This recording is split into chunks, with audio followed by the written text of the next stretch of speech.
कि अगर कोई तकरीर करता है मौलाना, कोई शेर पढ़ता है मौलाना, तो उठाकर उसको जेल में डाल दिया जाता है।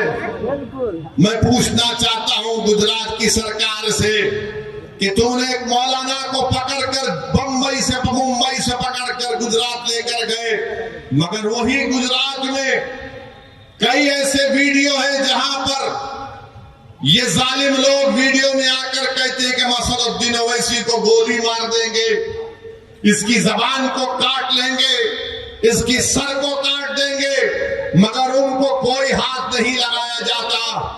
मगर कोई एक शेर पढ़ देता है तो उस अशार के गलत माने निकाल कर मुंबई से मौलाना को लेकर चले जाते हैं, 3-3 मुकदमे उन पर बुक कर दिए जाते हैं। मगर हम बीजेपी के लोगों से कहना चाह रहे हैं, तुम क्या कर सकते? तुम सिर्फ जानी तो ले सकते हो ना, तुम जानी तो ले सकते हो और क्या कर सकते हो?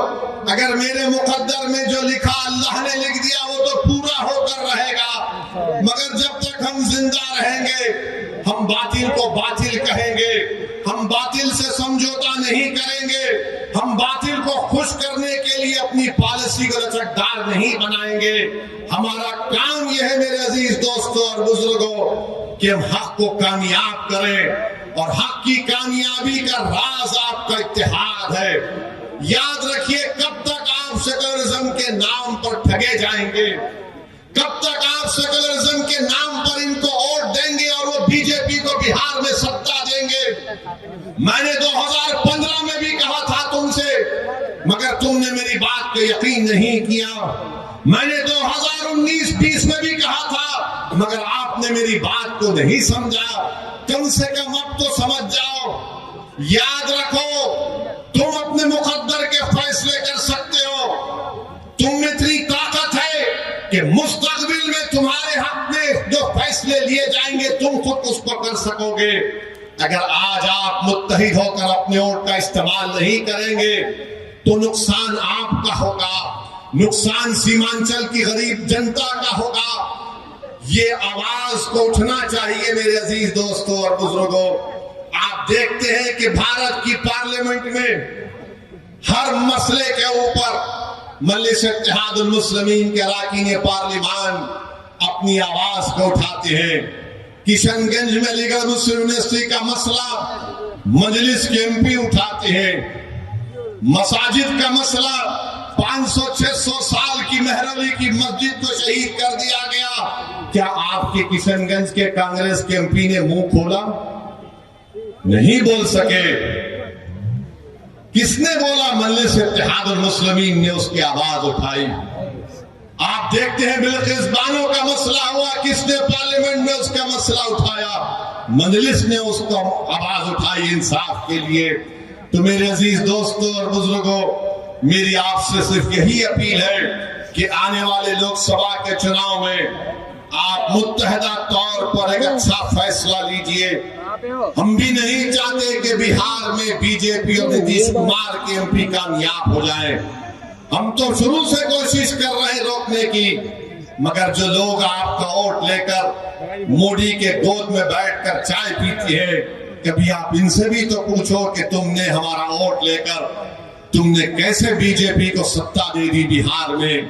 मेरे अजीज दोस्तों और बुजुर्गों, आप देख रहे हैं कि कैसे किस तरीके से कभी हमारी मसाजिद को निशाना बनाया जाता है, कभी शरीयत ने मदाखलत की बात की जाती है।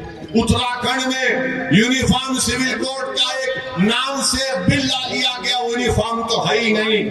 अब नहीं मालूम नीतीश कुमार क्या करने वाले हैं। बीजेपी के साथ मिलकर बैठे हैं। यहाँ पर फसाद हुआ था 1 साल पहले, 100 साला मदरसे को जला दिया गया। मैं तुमसे पुकार कर कह रहा था, कहाँ वो सेकुलरिज्म के दावे करने वाले, कहाँ है तेजस्वी यादव?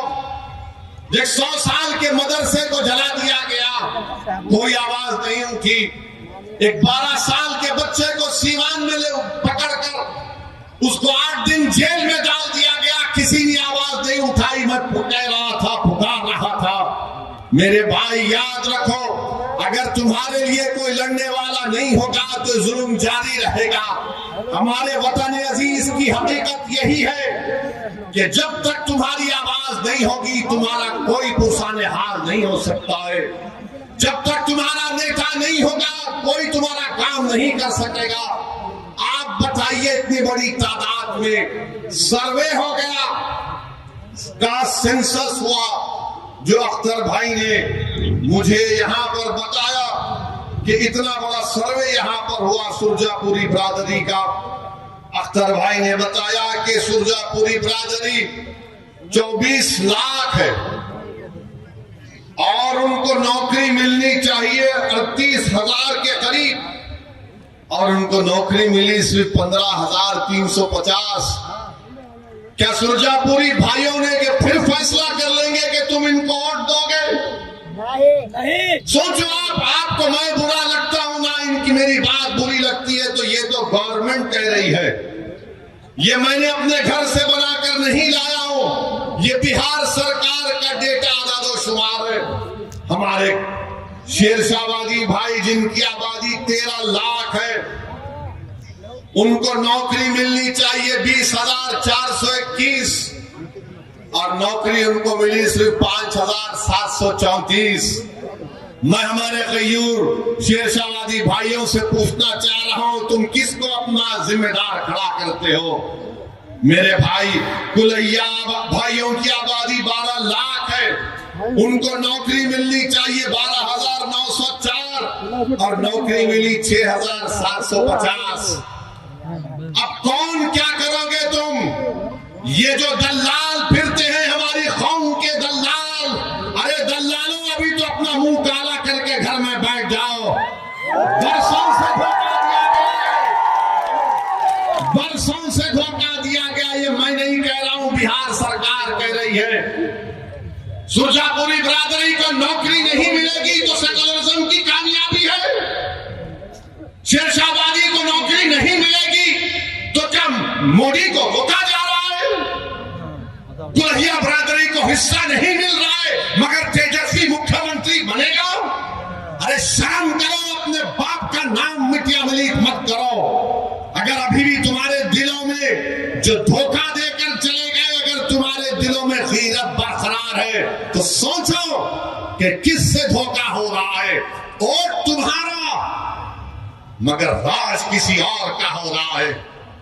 कितना वोट लिया सुरजापुरी भाइयों का, कुलैया भाइयों का, शेरशाहबादी भाइयों का, और क्या मिलता है? कुछ नहीं मिलता, सिर्फ वादे मिलते हैं और चुनाव आएगा तो बोलेंगे सेकुलरिज्म को जिंदा रखो। सेकुलरिज्म को जिंदा रखने का मतलब ये है कि या तो तेजस्वी को मुख्यमंत्री बना दो या नीतीश को बना दो और तुम घर में जाकर रोज अपनी तबाही और बर्बादी के नजारों को देखते रहो। चुनाव आएगा तो बोलेंगे वैसी वोट काटने आया है, इसको वोट मत दो। तो उसका मतलब यह है कि सीमांचल में नाइंसाफी जारी रहे, लाखों एकड़ जमीन पानी के बहाव में कट जाए, किसानों को उनका हक ना मिले, हमारे बच्चे और बच्चियों को स्कूल और कॉलेज ना मिले। मेरे भाई ये सच्चाई आपको बयान कर रहा हूं, इसीलिए तो सब के सब हम पर गाली लगाते हैं, हम पर इल्जाम लगाते हैं। मैं सच्चाई को तुम्हारे सामने बयान कर रहा हूं।